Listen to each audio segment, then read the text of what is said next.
Issues. This is Dave Arnold, your host of Cooking Issues, coming to you live from the heart of Manhattan at Rockefeller Center, New York City at Newsstand Studios with a Kitchen Arts and Letters Cooking Issue special, doing classics in the field. I don't do the old school classics in the field anymore, John.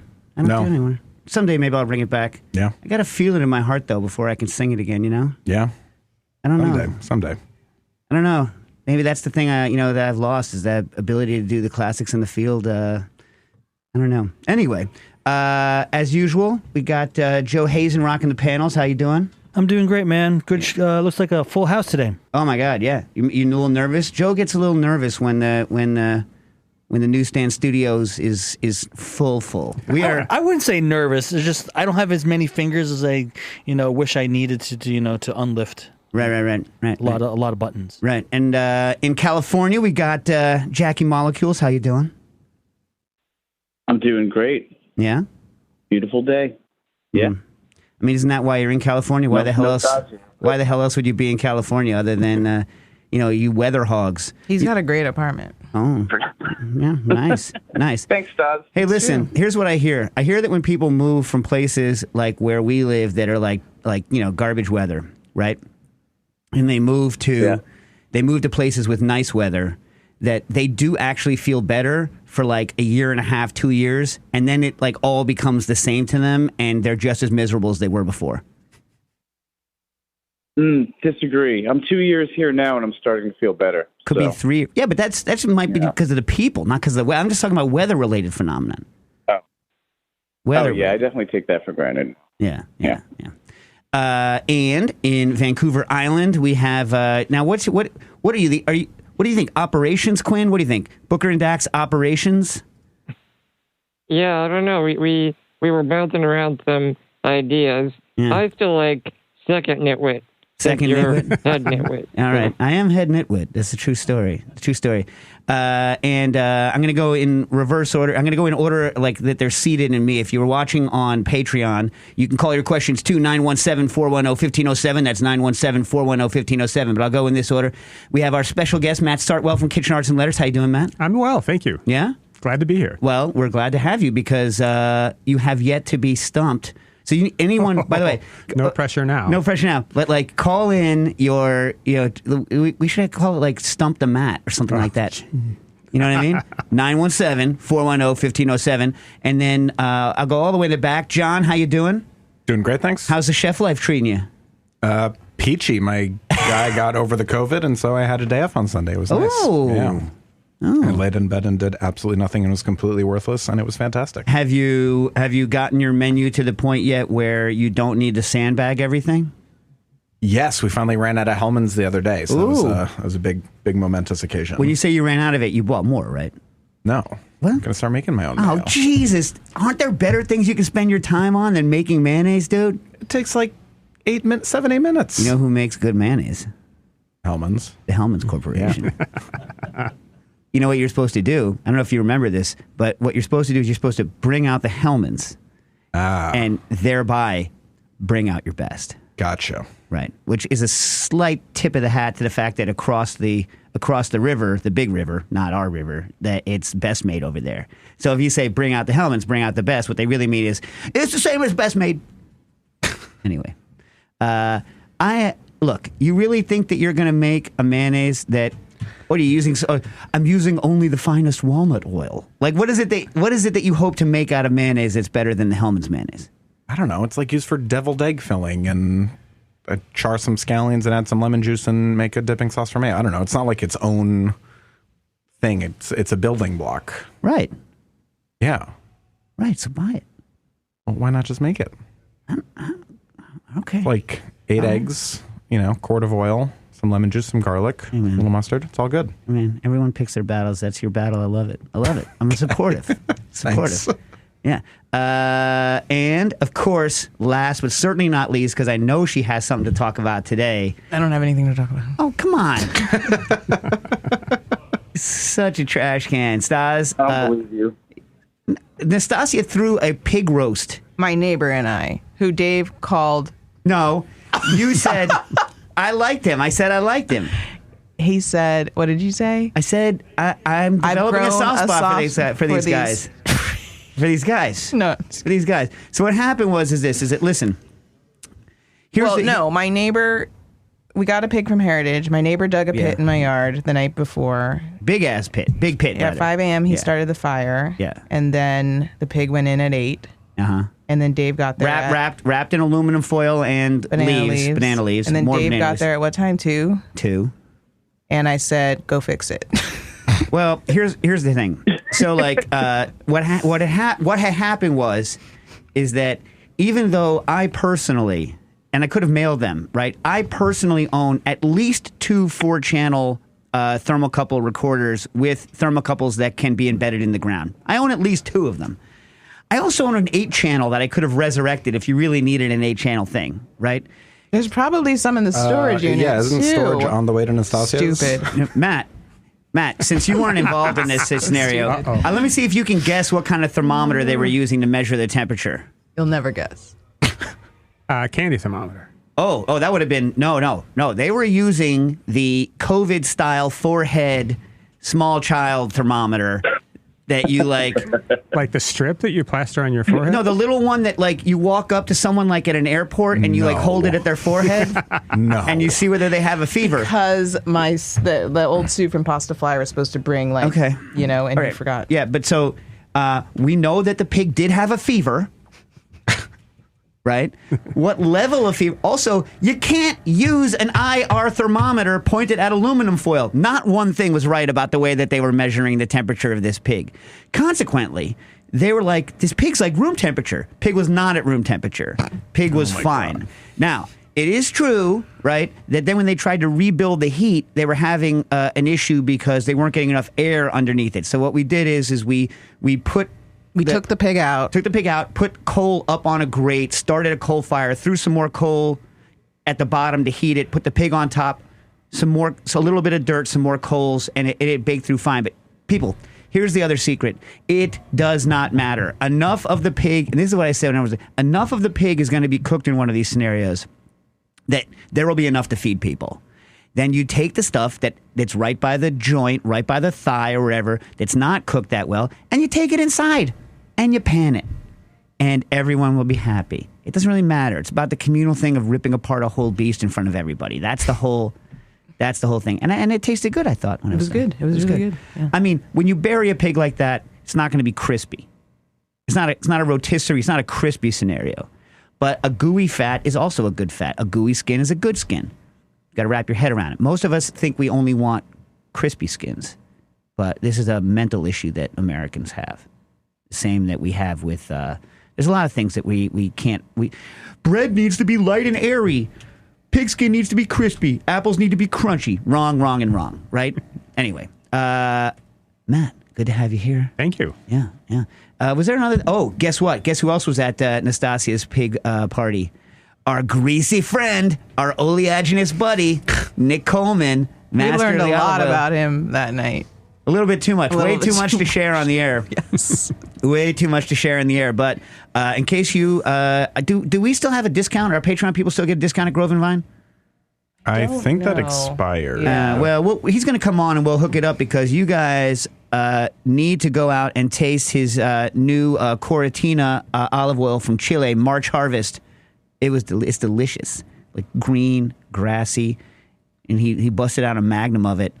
You know what he does? It's kind of weird though. He makes a. Do you ever use his oil, Matt? No, I haven't. You got to check it out. So Grove and Vine is his company. So what he does is he sells olive oil in like wine bladders. It's like his best deal is the olive oil in a wine bladder, and it comes in a wine box. So this dude, he's an olive oil dude, right? So what does he do? He comes, he brings olive oil. Like I bring wine, he brings olive oil. He puts the box of olive oil on the picnic table like it's wine. Yeah. Uh-oh. And I guarantee you, people are like, and like take a sip of it because you know what I mean. And he's like, "I'm glad. That's good." Weirdo. Guy's a weirdo. Like him. He's going to come back on. People enjoyed him the last time he was on. Also coming up soon, we have Jorge Gaviera from Macienda, who is new masa cookbook is out. You have that at the Kitchen Arts and Letters? We don't have it yet, but we have a lot on order. We're expecting it to do really well. We've been selling his little Nixtamal book that's the basis for this step forward, and we're really excited about that. I mean, they're the best source of corn for sure. especially corn for nixtamalization. You know, the one thing that, you know, like I have the book because he's coming on, right? So I have the book. And yeah, the issue really for most people getting into this is the grinding. You know what I'm saying? But anyway, we'll deal with that more when he's on. It's the grinding. Like, you can go on his website and you can get a $1,500 grinder, and then you're good for the rest of your life. But I hope you make a lot of masa. You know what I mean? Yeah. Like a lot of masa. That's a commitment. Or you're rich. I'm not. Right. Okay, fair. By the way, my classics in the field is what's going on with whole grain books coming out. We still got more milling and grain books coming out. It's important because that's the section of my book I'm writing now. Not much on the immediate horizon. Looking into through the fall and into the winter season, I haven't seen much. So you're going to have some fresh territory there. You're going to be able to claim it. People still buying Leonti's book? Yeah. Pretty steady. Yeah, nice. Yeah. I mean, that's a committed audience. It's not like, you know, the same number of people who come in looking for, I'd like to get started making bread. But what do they buy now?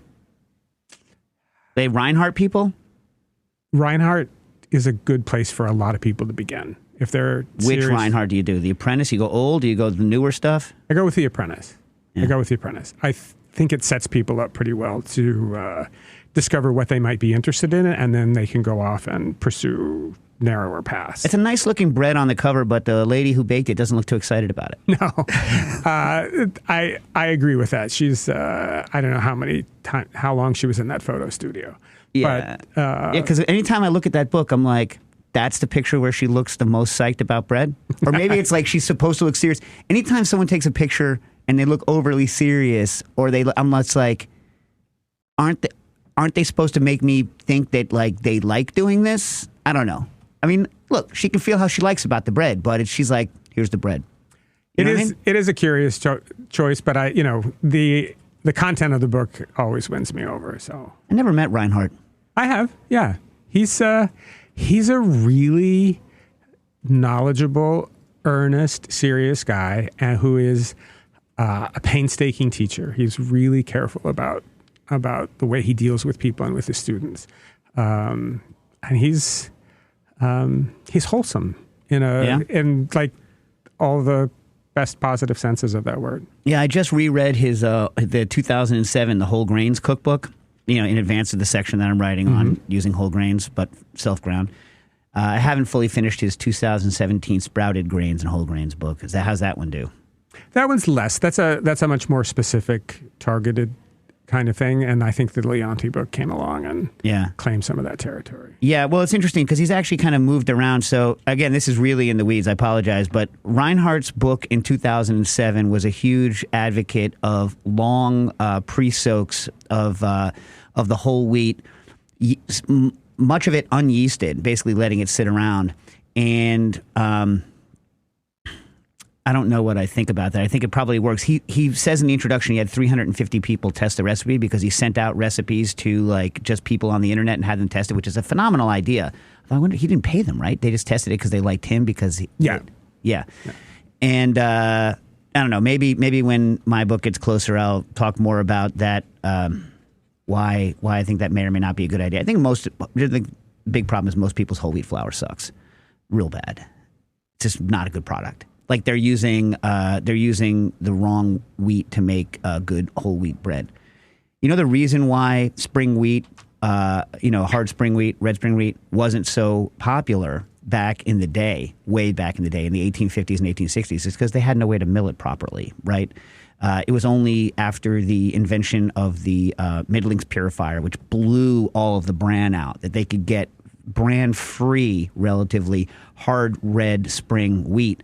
And that became a miraculous bread flour, but no one really liked baking with it back when the bran was in it, because it's just not that it tastes that great when it's got all the bran in it. Not a big fan. Anyway, that's just me. And if you soak it for a long time, I think what he's doing, he thinks he's coming from a perspective of, you need to jack the sugar, so you need the amylase and you need the starch to break down, so the sugar to get crust development. Whole wheat, it already tastes like whole wheat. So unless it tastes bitter, all you're doing is slacking the dough out by having it go for a long period of time, which is why I think if he does the pre, He's pre-slacking it and then making the dough he wants. Anyway, long story. Too much. All right. For you, Matt, let's go here. Okay. Classics in the Field question. My sister-in-law is looking for a book that talks about all the cuts of meat. Now, Zachary has been waiting for like a year for you to answer this question. Okay. So, my sister-in-law is looking for a book. I'm sure she already owns it, right? That is about all the cuts of meat from as many animals as possible, at least pork and beef. Don't give me one that doesn't have pork and beef. But I'm assuming also lamb? What else? Rabbits? Rabbit, probably not so much. I mean, well, I guess because no one uses the inner sides of a rabbit, right? No one's using rabbit offal. Not to my knowledge. Capybara? Probably scarcer. Yeah.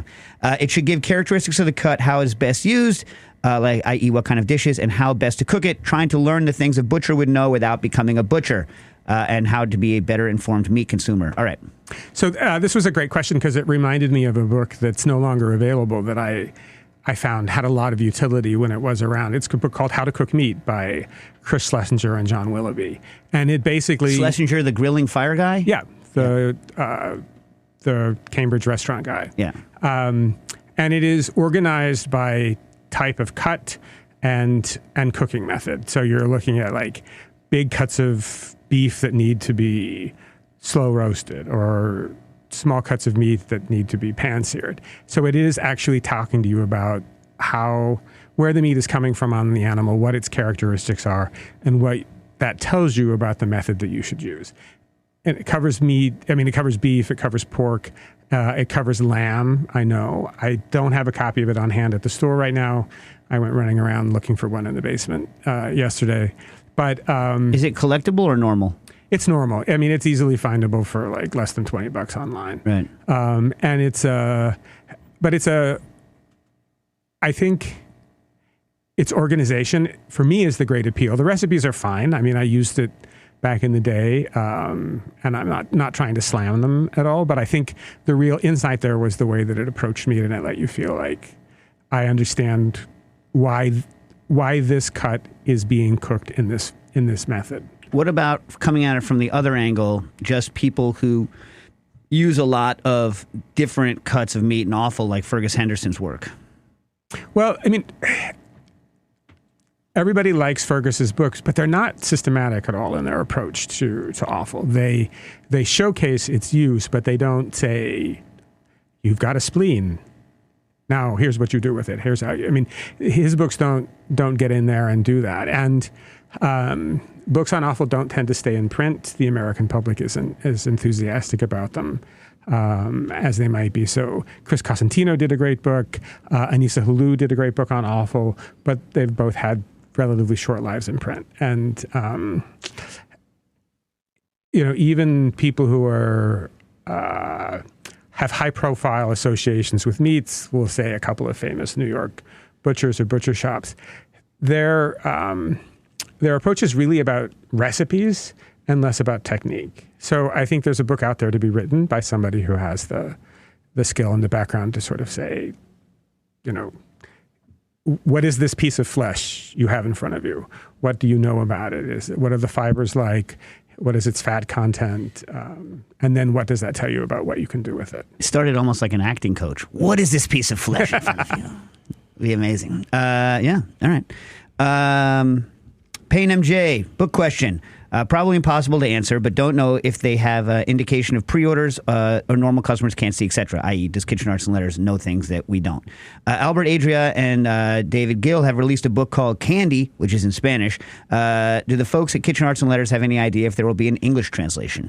So specifically about Candy, I suspect that that's not going to happen.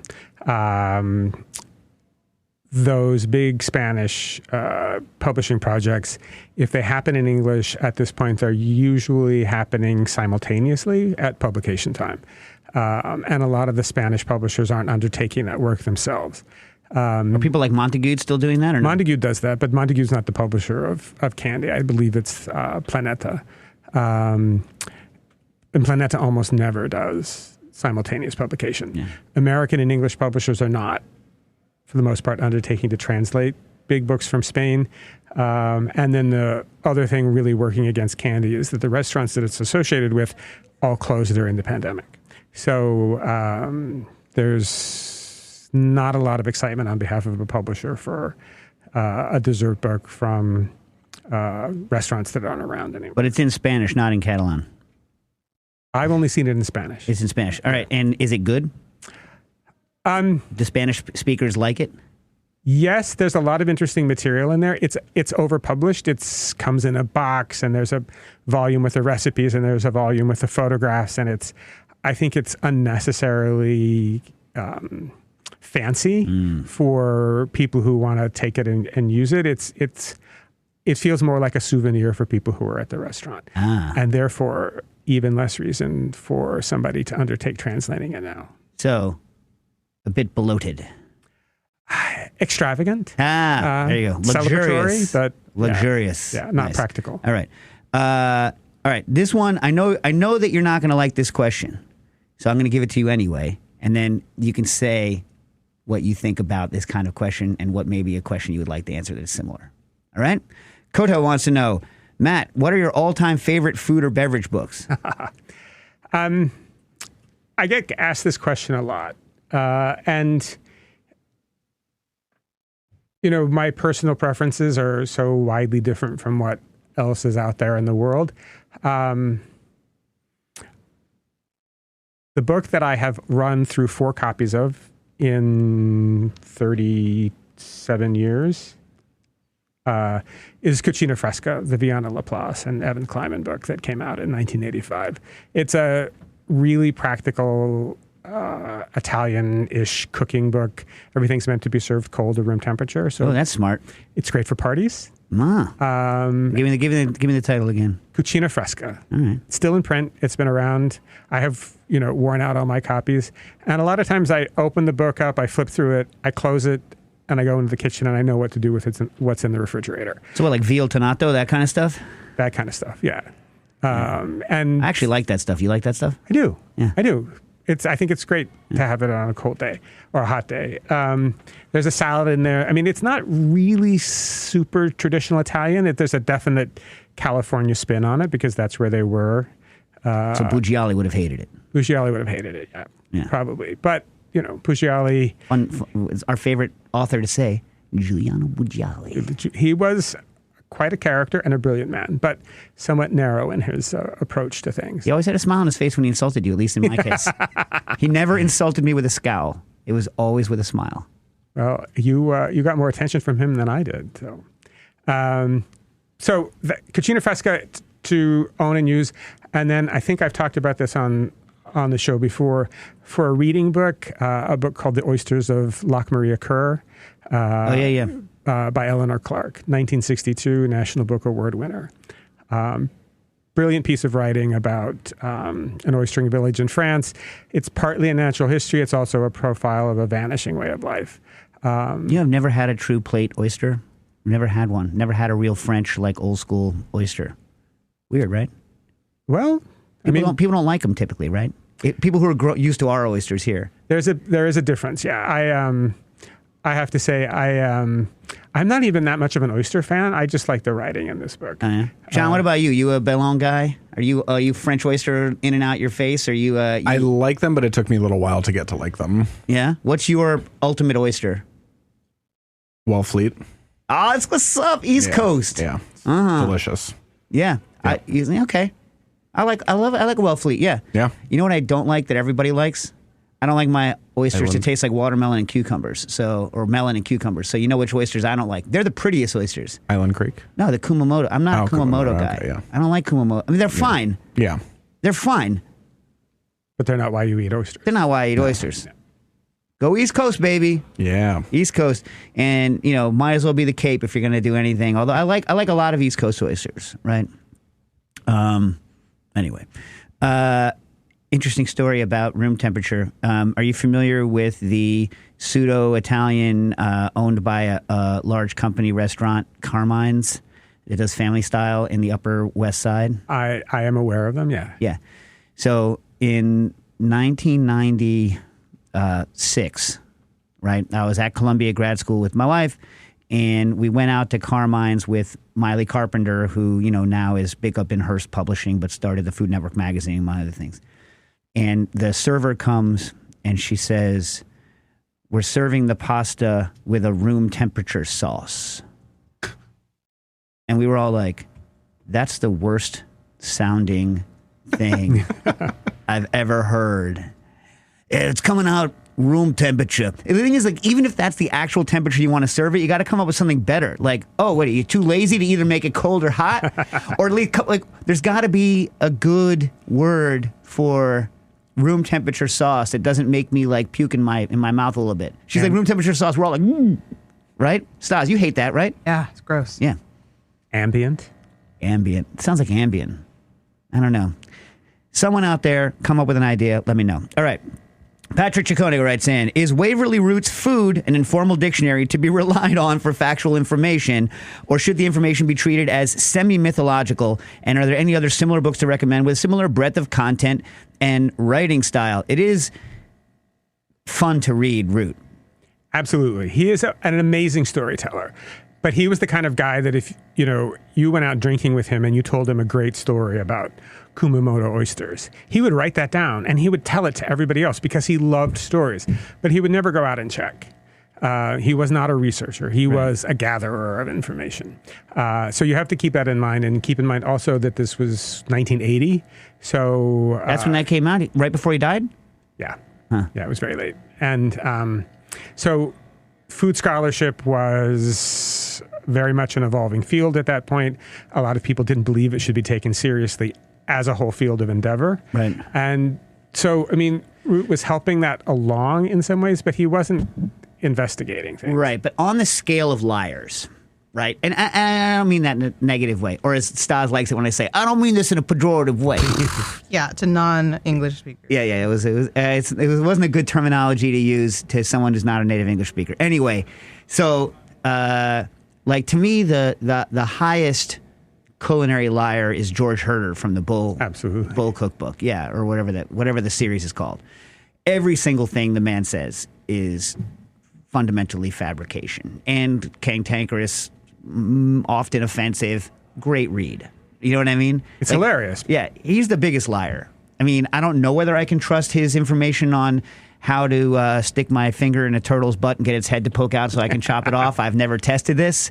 The other technique for taking a turtle's head off is to put out a stick and the turtle will bite it, and then you can chop the turtle's head off. Or his suggestions on how to survive a hydrogen bombing attack. I don't know if these are valid, but I know that almost every single food history that he gives is like way off base. You don't trust a man who claims to have Chateaubriand's recipe for Chateaubriand? Yeah. But the books are very interesting, and they're not even collectible yet, right? They're still cheap. They're still fairly easy to find. He self-published most of them, and he was pretty generous, I think, about seeding the world with them. So,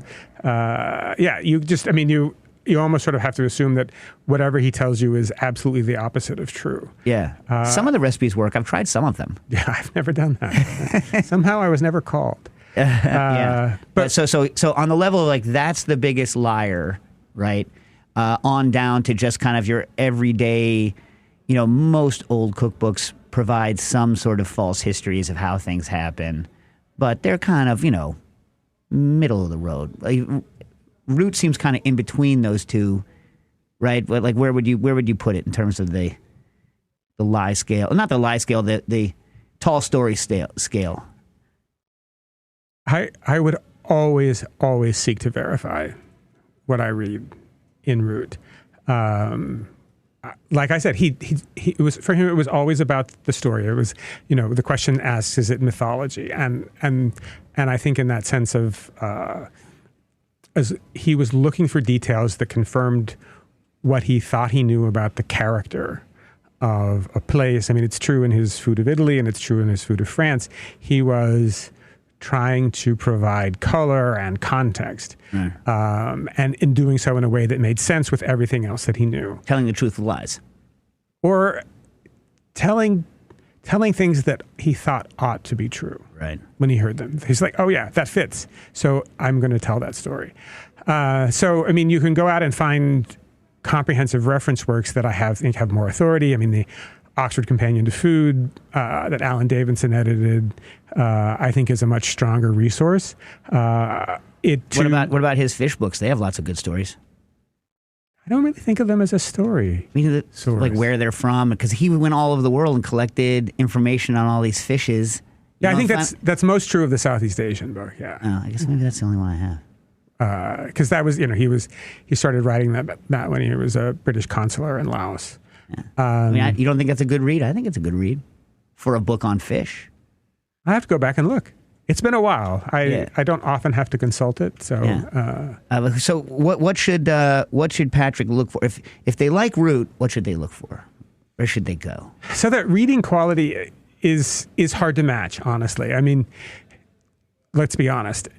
There's a vast amount of information in that book, and if you go out and research it all, it's not going to leave you time to write about it in the same way. I mean, books like the Oxford Companion are researched and compiled by a bunch of different people, each of them writing within an area of specialization, but they're not chosen because they're necessarily great writers. So there is a kind of dryness there. And I don't know where there's a point on the balance scale that says really charming to read, but comprehensive. What about that guy, Raymond Olivet, right? What's his name? Who wrote that book on cooking? What was his name, Jean? Remember? We got his book. French guy. Oh, Raymond Olivet. Yeah. Yeah, not Olivier. Olivet. Olivet. Yeah, Olivet. Yeah. That's a good read. You read that one? Good read. No, I'll have to go back and look at it for that quality. Good reader. Good reading. Yeah. Enjoyable. Even in translation. Is it, I have to try to remember, but it's primarily about French cuisine. It doesn't extend beyond. No. It's about not just French cuisine, but like his place in French cuisine. But at this point, that's an historical document. Yeah. Because, he was big, I think, he was a generation or two after Escoffier, but still from that, that era was still alive in his mind. I think he was most big right after World War II, I want to say. But, that's an interesting period of French cooking when France was still considered on top of the world. Right? They were in a great position. They were in kind of a stall that people like Chappelle would come along and help get things started again. But there were people like Olivet who were trying not to be self-satisfied and stuck in doing it this way because that is the way we have always done it. I think he's on that. He's sort of slightly post Fernand Point and I wasn't expecting to talk about this. I didn't go look at the dates on it, but he is an old school French curmudgeon, which I appreciate. You know what I mean? He also wrote a couple of really charming books for kids. Really? Yeah. Oh yeah, his daughter did something in the arts, I think. I can't remember. Look, I shouldn't say anything unless I look it up beforehand because the memory goes out. Memory leaves you. Warren Johnston, our friend with our friend, he is the one who gave us the great Canadian cheesies. Right, Quinn? You like the cheesies? He's muted, but he does like the cheesies. Oh, yeah. Yeah. Pro cheesy, right? Very. Yeah. Top notch. If we ever get more, Matt, I'll just see if you can get some tea. Although, you probably don't allow Cheetos anywhere near your bookstore because they're like a death to the books. Staining. They do leave prints, yeah. Yeah. Anyway, Warren writes, I'm working on some high alcohol, 80% by volume infusions for blending, making a vermouth product, and trying to find the right ratio for some spices and barks. I haven't found much solid writing about the best practices for this. Do any books/authors come to mind for this kind of thing, specifically ingredients like angelica, orris, coriander, gentian, cassia, and cardamom? No. What about that book you recommended for me that the other guy bought out from underneath me? Remind me which of the many books I sold out from Italian. Oh, the Italian liqueurs? Yeah. So that's a book that has lots of single examples of recipes that the author collected from different practitioners, but there is no statement of principles. Right. So this is a slow food originated project. He traveled around Italy collecting recipes from grandmothers. So that sounds cool to me. It's a terrific repository, but is not systematic in its presentation of anything. You could sit down and perhaps with some nice spreadsheets attempt to make some extrapolations from it. I know Warren is that kind of guy. What's the name of that book? Italian Liqueurs. All right. And do you remember the author's name? I can't remember. First name is Renato. That's probably all you need. It's on our website. It's blue. Yeah, that I remember. I remember not buying it because I still haven't finished my damn book, Matt. Well, and I still don't own that other book. Well, I won't say anybody was paying me not to sell you that book until you finished yours. But all right. There are people who feel that way. I'm not saying I'm one of them. Yeah.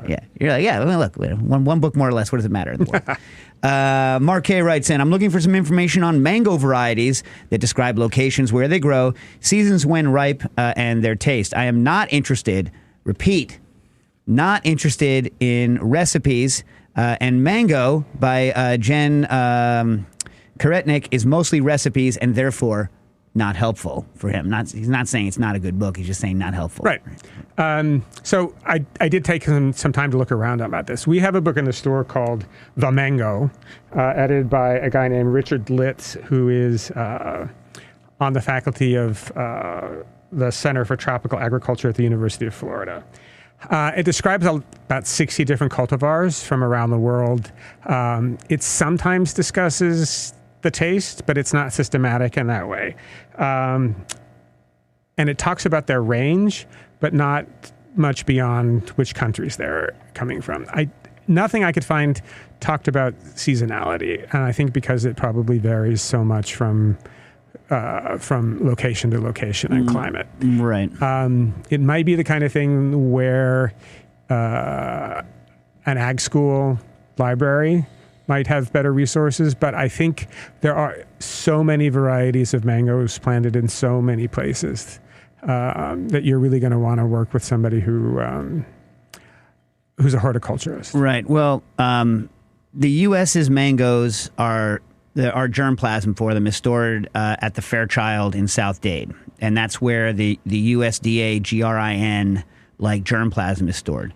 And on the USDA GRN website, they have their searching isn't actually as good as it used to be, but on their website is an exhaustive list of all of the hundreds and hundreds. I don't know if it's thousands. That's why I'm saying hundreds and hundreds, but it could be thousands for all I know, of mango cultivars they have with a story of how they were sessioned and where they originally came from, and some notes on the flavor and fibrousness of them. The former head of that program at the Fairchild was named Richard Campbell. Nastasia and I went with Harold McGee down there and had a very disappointing, rain-filled trip where they didn't let us eat all the mangoes that they had sworn on a stack of Bibles that they were going to let us eat. Remember that, Stas? Yep. Yeah.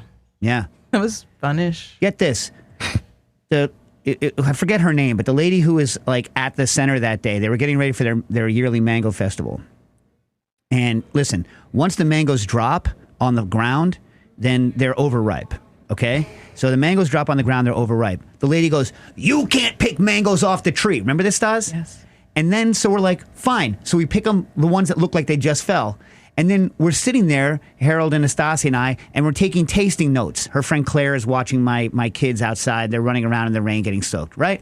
So we're taking tasting notes, and the lady's like, "Your tasting notes are inaccurate because you're eating overripe mangoes." If I could have pushed a button, if she had a shock collar on, she would have gotten zapped so hard. You know what I mean? But Richard Campbell has since left. In 2017, I think he left the Fairchild. But when he was there, along with Norris Ledesma, who's another great researcher in mangoes, they travel the world tasting mangoes, taking the seeds back and growing them. Tropical mangoes, growing the world's most delicious fruit. I think, I don't own a copy of it, and I looked it up on the web before I came, and it's in the $250 range.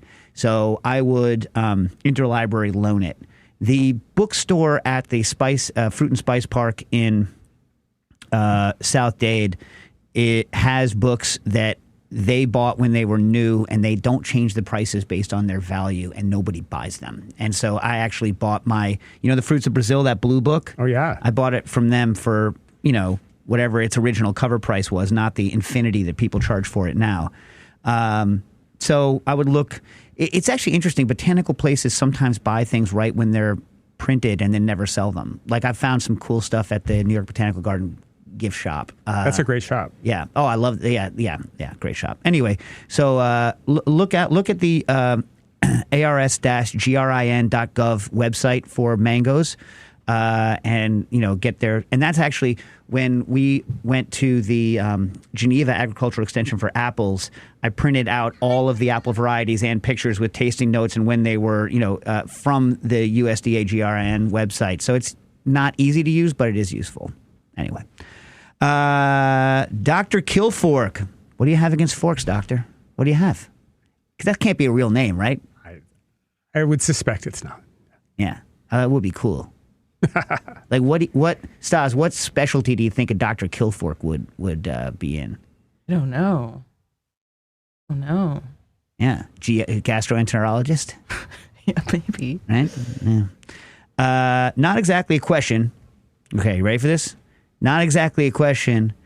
I can't stand fighting books. Something about the layout they use for recipes makes me irrationally upset.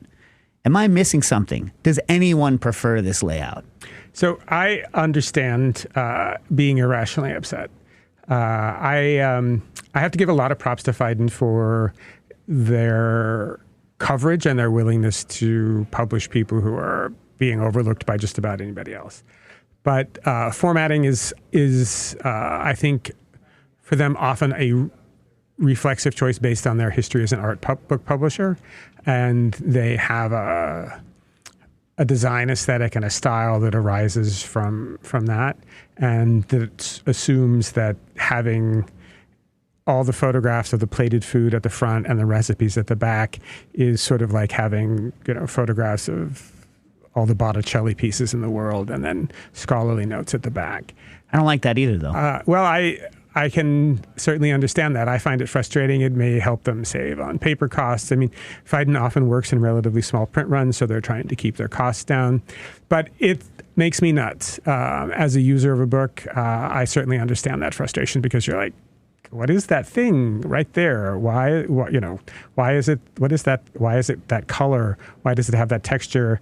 And obviously, reading the recipe should give you a lot of clues to that. But if you're flipping back and forth, it's frustrating. Yeah. I have lots of conversations with lots of publishers about the way they publish things, and my conversations with Phaidon about format are some of my longest running. Speaking of layout problems, about 18 or 19 years ago, Kitchen Arts and Letters sold me a book called Pigs of the World, Pig Breeds of the World. Has anyone done a better version of that? Because all the pictures there, you have to line up the picture with an outline of the pig and then take the number of the pig and go down to see what the pig was. Have they ever redone that? I have not seen anything more like that. Yale did a book on endangered breeds that I think is better formatted, but it's not solely pigs. Yeah. Remember that book? Pigs of the World? Wasn't it called Pig Varieties of the World? There was only one book on it. You had it. I bought it. I'm remembering actually a couple of different books. This was when I was doing the country ham research, and I came in and I bought everything that was available on country ham and curing. The small square paperback. It was hard. No, it was hard. And it was about yay. And it was not. Yeah, I'll find it again. I did buy it at Kitchen Arts and Letters, though. Thank you. That I remember. Speaking of that, Peter Pag writes in, I should very much like to ask Matt if there's a definitive work on the production of country ham, both in historical perspective, but also, and more importantly, technical guide to the production of the ham. So two different questions there, and in a lot of cases, sort of speaking to two different sets of author qualifications. Right. So you probably remember Gene Volz's book on country ham, which I think is a reasonable historical spin. If you're late 90s, right? Late 90s. If you're looking at American country hams, if you're thinking about country ham as a broader sense of that particular style of ham making, it's, But nobody was back then. No, I mean, she sort of briefly connects the dots and says... I mean, in 2004, the whole reason was, the whole first thing at the Museum of Food and Drink was basically drawing the exact parallel between European hams and American country hams. Yeah, she does it like a paragraph in that book. Yeah. But most of the rest of the book is about using country ham. It doesn't really have any serious approach to production. If I were to sit down and start trying to make country ham myself, there's a book called Home Production of Quality Meat and Sausages by Adam and Stanley Mariansky, which is a 700-page meat geek guide, very technical, that I think has the most specific information on what to do in making a country ham. It has a little sidebar interview with Alan Benton. Yeah. And it talks about... When was that from? It's like 2010. Yeah. 2010. But if you're hoping to find a 700-page book devoted to country ham making, I don't know it. I mean, right. I think such a book could be written, but... Do you guys have Norman Marriott's book? I don't think so. So The Ultimate Guide to Country Ham came out relatively, I'm going to want to say in the early 2000s. So it was before 2005 or 6. Norman Marriott, even at that time, was emeritus at Virginia Tech in their ag department. And he was a meat safety expert. So he wrote a book on country ham. Someone else was in it, in which he goes through the entire cure process. He is focused on home curing, so it's not the same. I don't know whether Peter wants to do mass curing. So like if you're mass curing, they're putting the salt down and they're typically laying hams in salt like one after the other, whereas a place like Finchville, strangely, does bag cures where you're putting the same amount of a certain amount of salt in a bag and curing it in a bag. And memory serves, because I couldn't find it this morning when I looked for it, but The Ultimate Guide to Country Ham, Marriott's book, advocates a bag cure. He is a part of what American country ham was at that point in time. So before the revolution in pig breeds that has gone through, I think people who were pushing that early were Sam Edwards from Edwards Country Ham, or then later Nancy Mahaffey at Newsom's, who at that time were both of them making some of the best country hams in the country. But you can take a look at that. The other thing is that on history of specific producers, like I say, the very first thing that we ever did at the museum was on country ham. Somewhere, those documents aren't linkable on the Cooking Issues blog is some of it, and you can find some of that from 2004, although it wasn't posted on the blog until 2007. And I did write an article with a lot of references to go to and some history of individual producers for Food Arts in, I want to say, 2005. But yeah, there needs to be more work done on it, That's true of so many different fields in which there's so much more room for depth. Yeah. And you don't really realize how much isn't there until you start looking for it. I mean, before I went to the French Culinary Institute, I was the country ham guy. Like, I went and spoke to the, Country Ham Producers Association, and I was Dave Chang's ham consultant when he opened Somm, and, I even, brought some back. Remember Bar Americaine when Bobby Flay opened that? Oh, yeah. Yeah. I brought some hams over for him to test out, because I was a early advocate for slicing it, not cooking it, and slicing it and serving it like you would a European ham. So, and I'm glad to say people do that because it's delicious. Health Inspector Deck wants to know, Matt, regarding your business, do you ever have a conflict between a brain choice and a heart choice? And what would that mean in your case?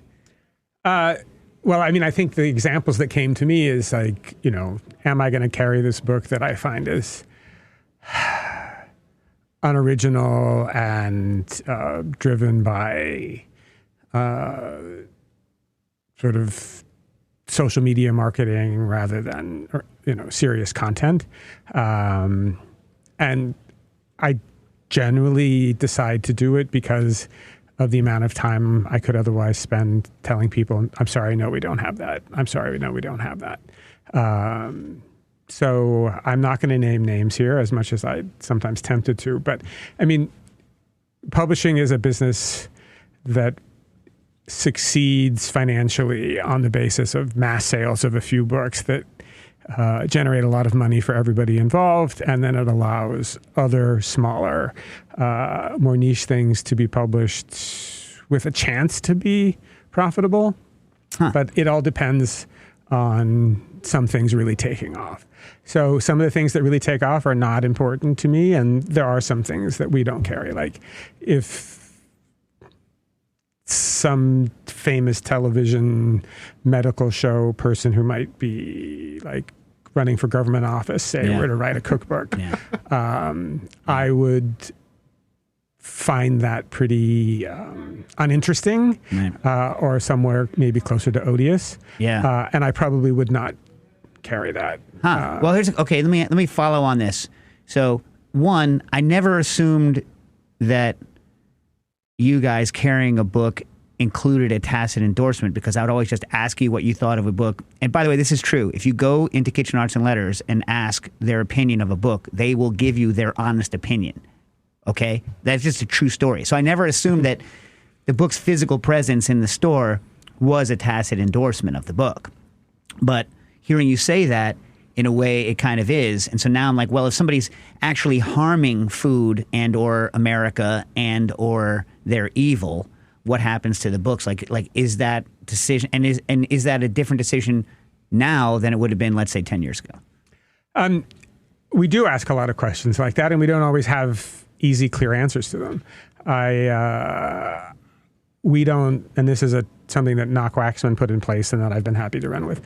We don't carry books that make like medical claims that aren't immediately verified. So if somebody comes in and says, is this book gluten-free? Sure, I can open the book and look at the recipes and say, oh yeah, there is no gluten in these ingredients. Somebody says, is this going to cure my arthritis? I can't even come close to verifying that. And I just don't want to be involved in doing that. So we do stay away from things like that for the sheer logistical simplicity. So I'm not coming to Kitchen Arts and Letters for my heart health diet book. If, we'll keep a couple of things around that, like if your doctor tells you need to follow the DASH diet, which is something that happens to a lot of people who are experiencing heart problems. They're going to follow the recipe. They're going to follow that diet, so they might as well have a book that helps them follow that diet. Right. So we'll have a few things like that. It's not going to be something where we go really deep. But if there's somebody who's out there saying, if you stir everything counterclockwise, it acidifies your food and denatures the bad proteins in your brain that give you mad cow disease. That's not true? I don't think so. No verification. But I mean, there are books out there that make these sort of grand assertions, and I don't really want anything to do with them. They're not really about food when it comes down to it. They're about some sort of mystical solve my problem without my doing any work kind of approach to lifestyle. And how many of the Dump Meal series do you have at Kitchen Arts and Letters? Right, Stas? Remember the Dump Meal? Yeah. None.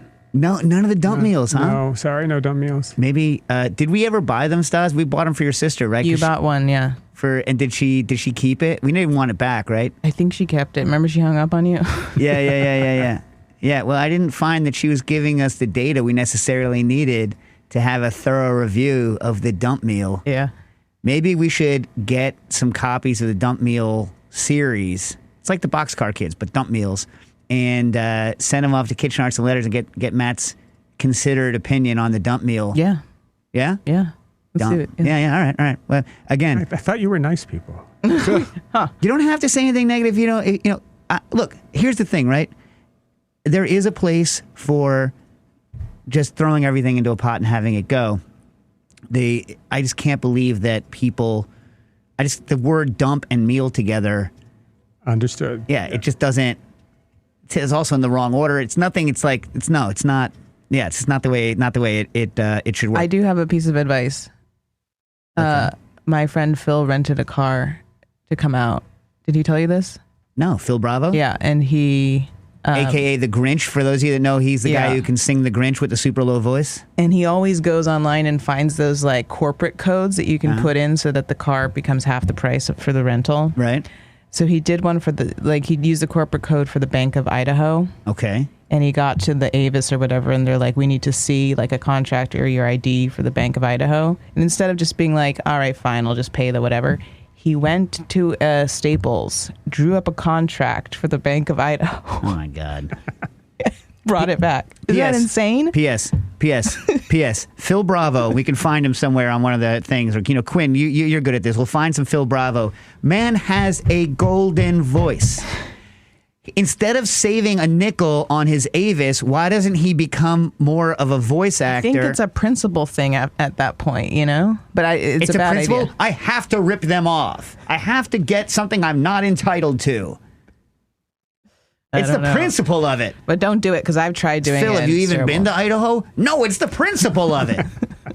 Makes no sense. Crazy. Makes no sense. Speaking of it's the principle, feel free to not answer this. What about people who write books and turns out they're evil? There are a lot of people out there who are evil and write books. And there are people out there who are evil whose evilness isn't necessarily known. So my approach to books is, what does the book do? Right. If somebody is evil in the way that they say treat the staff in their restaurant and they write a book on staff management, phooey. Right. If they're evil to their staff in their restaurant and they write a book on, chocolate milkshakes, then, I don't see necessarily that there's a problem with it. But if there are 17 other books on chocolate milkshakes, am I more likely to, order the book by somebody who really is a great chocolate milkshake Are there maker? any books on chocolate milkshakes? Not at the moment, no. Are there any books on milkshakes that are about pie slice milkshakes? Not to my knowledge. I've never had one of those. Have you ever had one? No. I forget exactly where in the country it is, but they're like, you order a milkshake and they're like, what kind of pie you want in that? And then they throw a slice of pie into the blender, but I forget where exactly it is. That's just wrong, because I think the point of pie is to have great crust with a little bit of fruit in it. And if you mix it in on the ice cream, no, it's I think you've defeated the point of the pie. Interesting. Do you like Sicilian starch-based gelato?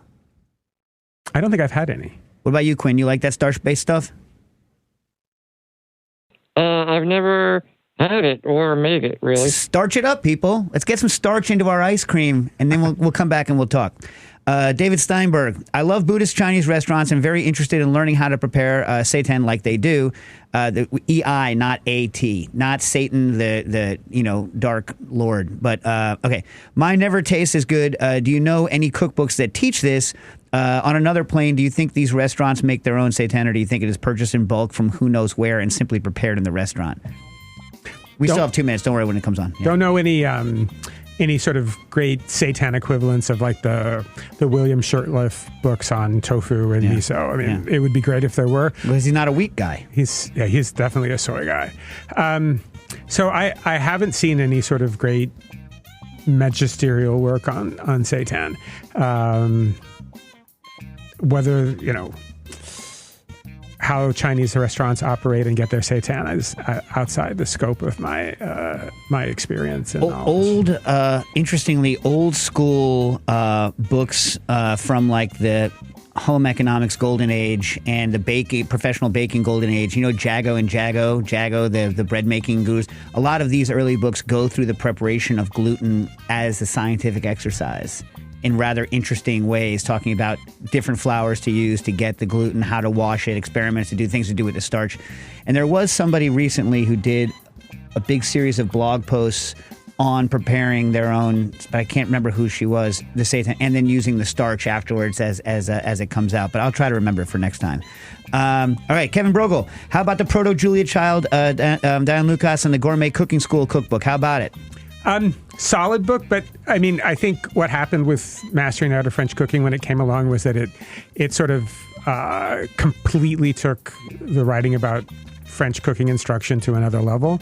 Dione Lucas, she went to the Cordon Bleu. She was the first female graduate of that school. Child went there later. But it's a good book, but I don't know that there's any particular reason to pursue those books except as historical artifacts. All right, and Jeremy Beals wanted to know if there's any Italian oil-style Calabrian pickle books. You didn't know any, right? I went around looking for them. I couldn't find any, no. All right, and last, on the way out, in 5 seconds, and we thank you for coming on, what is the holy grail of cookbooks? I saw that question. I don't know what the answer to that is because it so depends on who's looking. No one holy grail? That's the thing about the holy grail. There is only one. Yeah, that's what makes it impossible to answer that question. I mean, right now there are lots of people who will froth at the mouth over copies of Pascal Bourbeau's Astrance, which is hard to find and expensive. But there are going to be other people who it leaves cold. And the Holy Grail should be meaningful to everybody who's concerned. And I can't name that book. All right, well, for Neil's sake, and I know we're running late, what's the most expensive cookbook Kitchen Arts and Letters has ever sold, even if you don't think it's worth the money necessarily? We have a copy of The Physiology of Taste that was illustrated by Wayne Thiebaud. Who just passed away last year. Beautiful illustrations. It was a copy of the Fisher translation. 200 copies made by Orion Press of San Francisco in the early 90s. They come with Thiebaud lithographs bound inside. What'll a copy of that run you? About $12,500. Ooh, all right.